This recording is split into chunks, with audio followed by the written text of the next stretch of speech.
حلقة اليوم ضمن الحلقات المكرسة للكلام عن التراث الثقافي اللامادي في سوريا، مخصصة للحديث عن ألعاب الأطفال.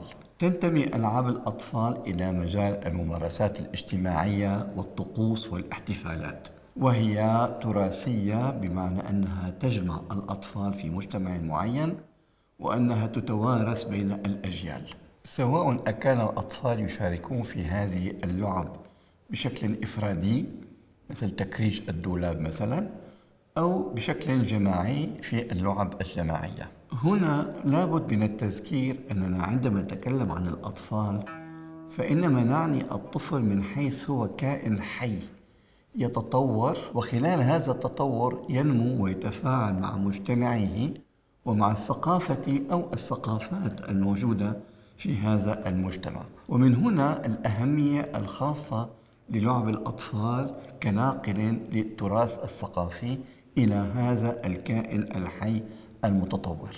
لا ننسى أن اللعب هو النشاط الأساسي والأهم للإنسان في مرحلة الطفولة، وفي هذه المرحلة يتم تكوين الشخصية، وتتمثل أهمية اللعب في هذه المرحلة في مجموعة أمور.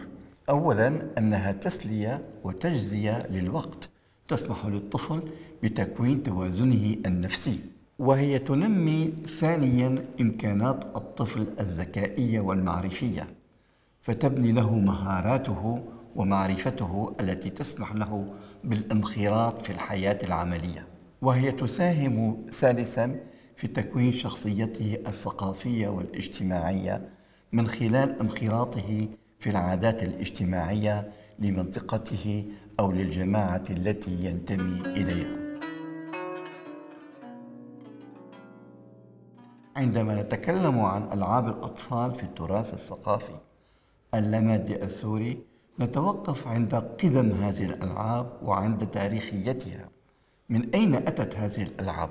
الحقيقة لا توجد دراسات محكمة تسمح لنا بأن نكون جازمين في تحديد أصل الألعاب الموجودة في سوريا، لكن ثمة إشارات تأتينا من هنا وهناك تسمح بتحديد بعض أنواع الألعاب. مثلا إذا تكلمنا عن ألعاب العربات أو كل ما يستخدم الدواليب الإطارات في اللعب، فنحن نعود إلى الحضارات القديمة من سومرية وأكادية، حيث وجدت لقم في كثير من المناطق السورية لمجسمات صغيرة لعربات تقوم على دواليب 4، وهذا يؤكد أن هذه اللعب كانت موجودة في الماضي. وهناك اتفاق بين علماء الآثار والأركيولوجيا بأن الدولاب قد تم اختراعه في هذه المنطقة، في منطقة بلاد ما بين النهرين. ومن الألعاب التي عرفت قديما ولا تزال تلعب حتى أيامنا هذه لعبة ذكرت في أشعار الجاهلية. هذه اللعبة هي الصياح التي تعرف اليوم باسم الصياح، وهي عبارة عن شكل مخروطي من الخشب أو الحديد أو الشمع، مدبب الرأس، مربوط بحبل أو بدون حبل، يرمى على الأرض فيدور دورات سريعة. هذه اللعبة وجدت لأول مرة في مصر الفرعونية، حيث وجدوا منها نماذج في قبر توت عنخ آمون. أما في الجاهلية فلأمرئ القيس قصيدة يذكر فيها هذه اللعبة أو هذا الصياح، واسمه كان وقتها الخذروف، يذكره ليشبه به حصانه السريع الذي يمر بين الأعداء مثل ما يمر الخذروف على الأرض. يقول امرؤ القيس: فأدرك لم يجهد ولم يثني شأوه، يمر كخذروف الوليد المثقب.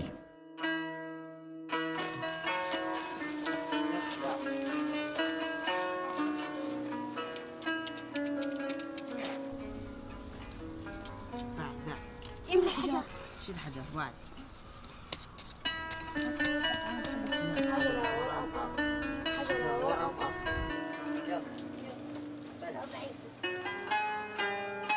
أنا معي 5.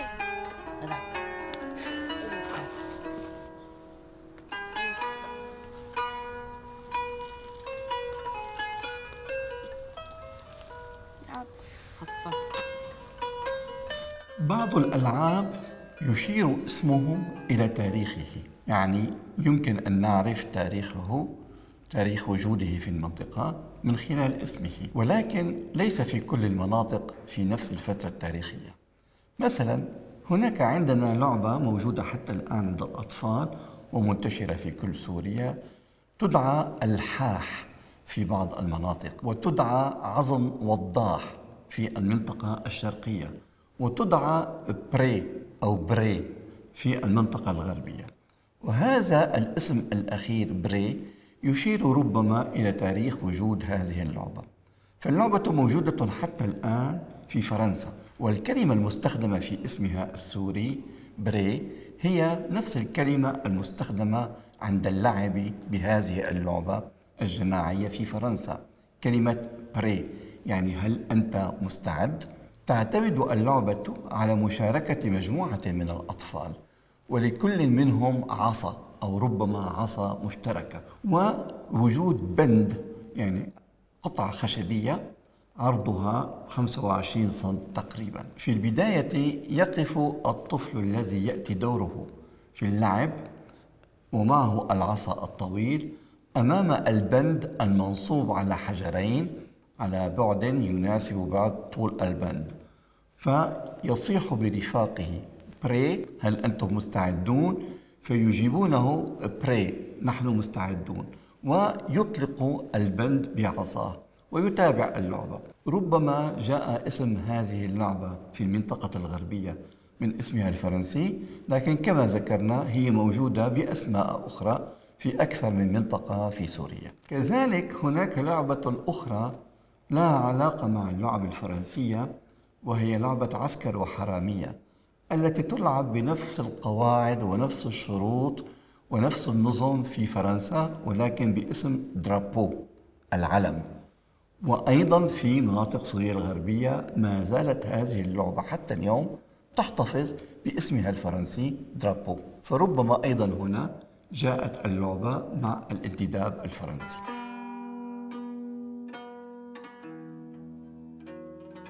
لألعاب الأطفال المنتشرة في سوريا دور كبير في التنشئة الاجتماعية للطفل، وأوضح أشكال هذه التنشئة الاجتماعية هي التنشئة الجندرية، أي التنشئة على النوع الاجتماعي. فهناك فصل واضح بين ألعاب الذكور وألعاب الإناث. صحيح أننا قد نرى ألعابا مشتركة بين الجنسين في داخل البيوت، حيث تستطيع العائلة الواحدة أن تجتمع وأن تختلط. أما في خارج البيوت فأحيانا يكون من الصعب أن نجد لعبا مختلطة. قومي نقي بدك يا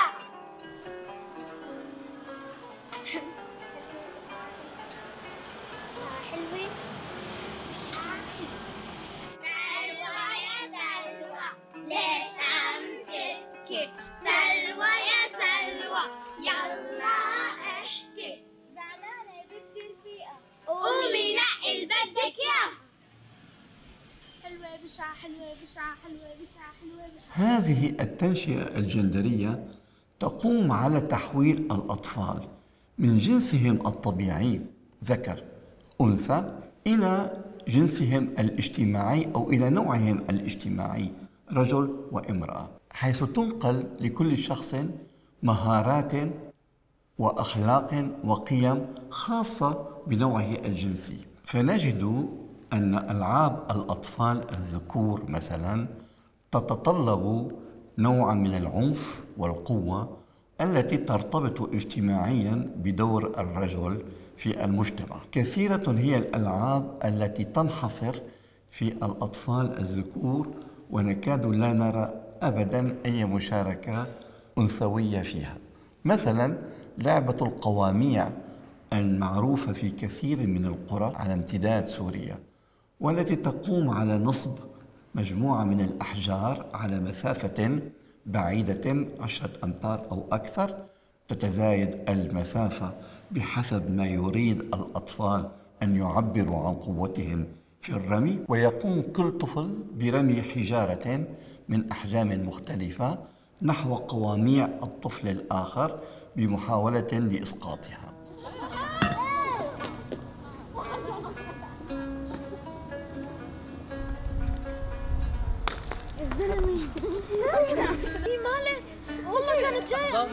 وكمثال آخر على الألعاب التي يندر أن نجد فيها فتيات وإنما فقط فتيان ذكور هي اللعبة المنتشرة جدا واسمها 7 حجار، وهي تقوم على اختيار الأطفال ل7 حجرات مسطحة يضعونها فوق بعضها، ثم يضربون بالتناوب هذه الحجرات بطابة ويركضون، ثم يحاولون إعادة بناء هذه الحجرات قبل أن تصيبهم الطابة التي يلقيها عليهم ويحاول أن يصيبها بهم الفريق الآخر.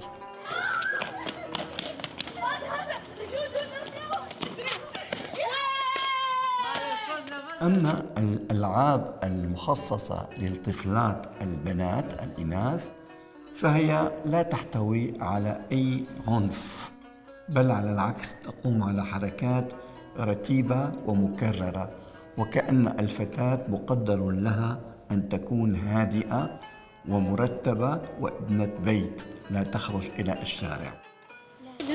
نحن كمان حنزوركم. كبير بجنن. من هذه الألعاب مثلا لعبة غريبة جدا هي لعبة أنا العتيقة، وهي عبارة عن سكتش غنائي يقوم به مجموعة من الفتيات داخل البيت، طبعا لا تلعب أبدا في الخارج، وقد يكون من النادر جدا أن يشارك صبي في هذه اللعبة.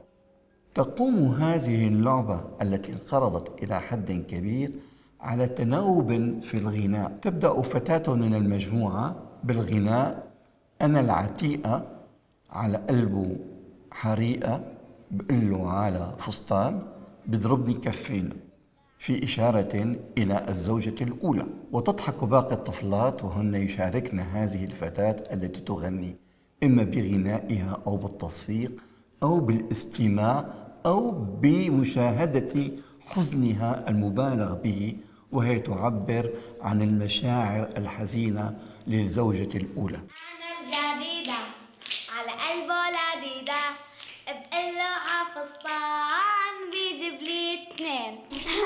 أنا العتيقة على قلبه حريقة بقله عفسطان بيضربني كفين. ثم عندما تنتهي تأخذ فتاة أخرى الدور وتغني أنا الجديدة على قلبه لديدة بقله على فستان بيجيب لي 2، في إشارة أيضا إلى دلال الزوجة الجديدة. وخلال غناء هذا المقطع تقوم الفتيات مثل في المقطع الأول بالمشاركة بالتصفيق أو بالغناء، ولكن هنا تتبدل المشاعر من مشاعر الحزن والإحساس بالإهمال إلى مشاعر الفرح والانشراح والقوة عند الزوجة الثانية.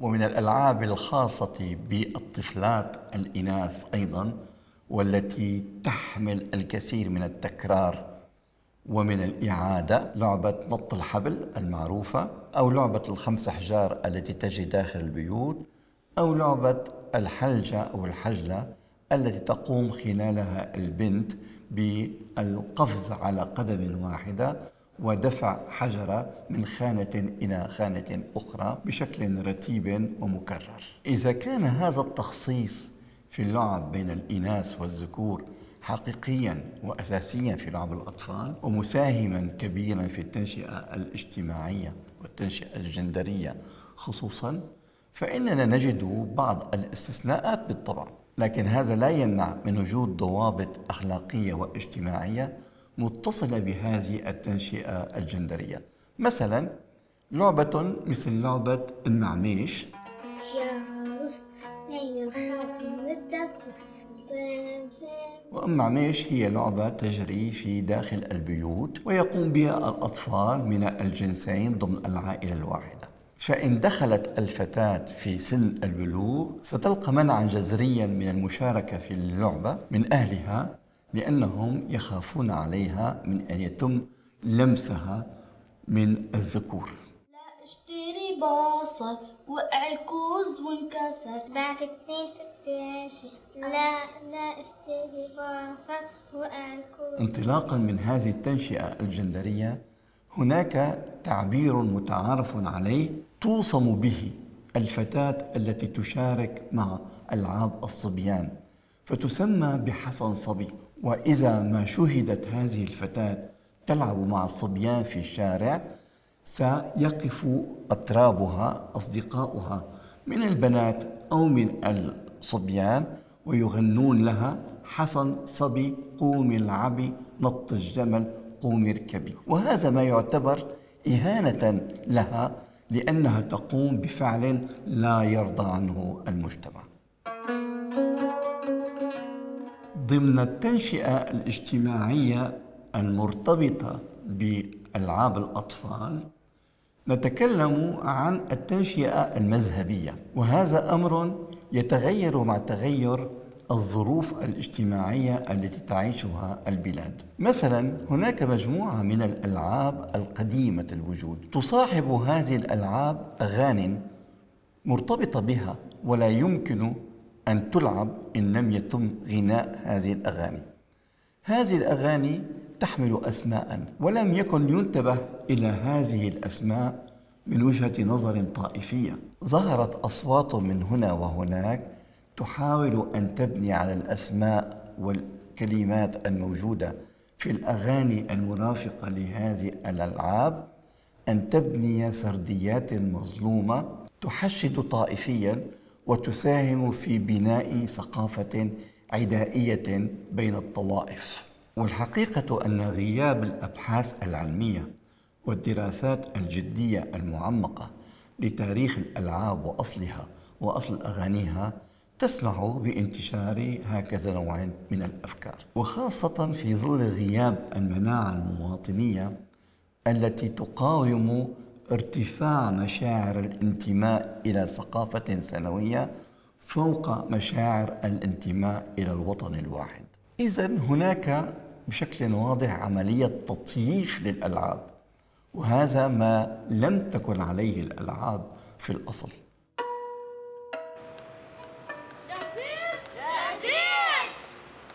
ومن الأمثلة على هذا التطييف نتكلم عن لعبتين مشهورتين، هما لعبة طاق طاق طاقية ولعبة يا أولاد محارب.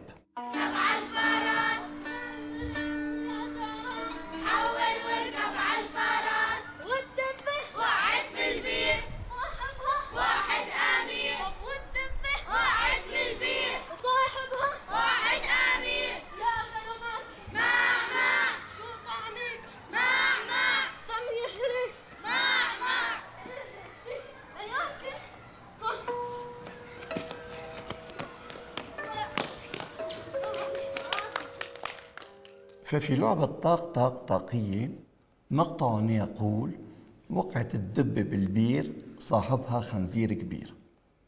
هذا الاستعمال المستخدم جدا والمنتشر جدا في العالم للحيوانات في ألعاب الأطفال وفي حكايات الأطفال يجد على يد المتطلعين إلى خلق عداوات بين المكونات الثقافية الدينية تفسيرا آخر، فيقولون إنه يخص حادثة معروفة في تاريخ الإسلامي، حادثة الأفك. كذلك في أغنية يا ولاد محارب المرافقة للمراجيح أو للأراجيح أو الأرجوحات أو الجوشحانات في حلب، هناك كلمات وأسماء تتردد بكل براءة وبساطة من قبل الأطفال، وهي ربما استخدمت لأنها كثيرة الانتشار في المجتمع أو لأنها سهلة اللفظ أو لأنها تأتي مناسبة لإيقاعات الأغنية وللعروض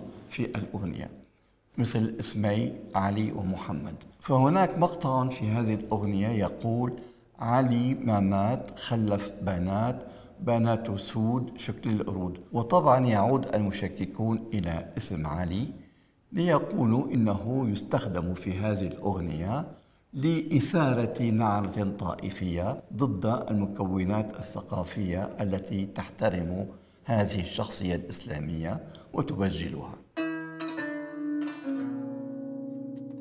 لا بد في ختام هذه الحلقة من التذكير بالتهديدات التي تلحق بلعب الأطفال كجزء من التراث الثقافي اللامادي في سوريا.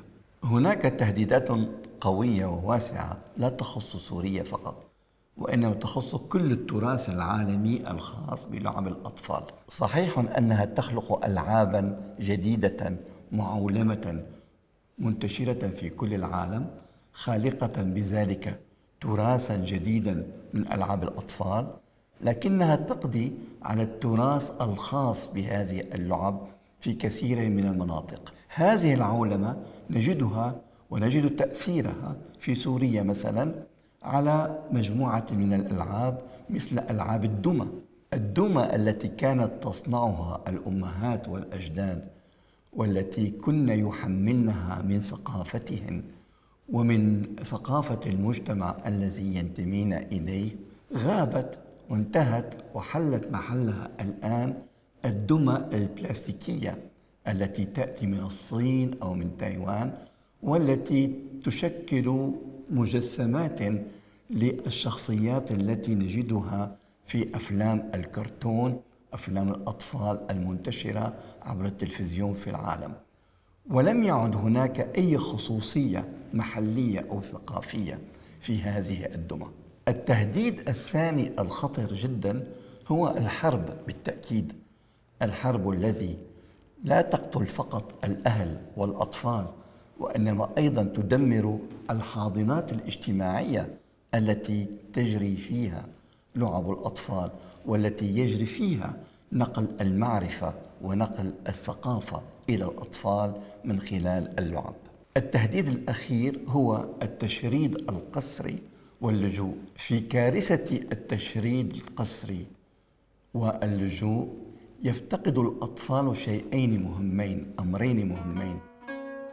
أولا هم يفتقدون الأشخاص كبار السن، حافظي التراث وحافظي الألعاب، الذين ينقلون لهم عادة هذه الخبرات. يفتقدونهم إما لأنهم يموتون يقتلون في الحرب، أو لأنهم لم يعد لديهم الوقت الكافي لكي يهتموا بألعاب الأطفال، لأن شؤون الحياة الجديدة القاسية تمنعهم عن هذا الأمر. وأيضا يفتقدون فضاءاتهم الثقافية الخاصة، الفضاءات الجمعية التي من خلالها ينهلون الألعاب وينهلون المعارف والمهارات. هذه التهديدات الخطيرة الكارثية لا تخص الألعاب فقط، وإنما تهدد كل التراث الثقافي اللامادي في سوريا.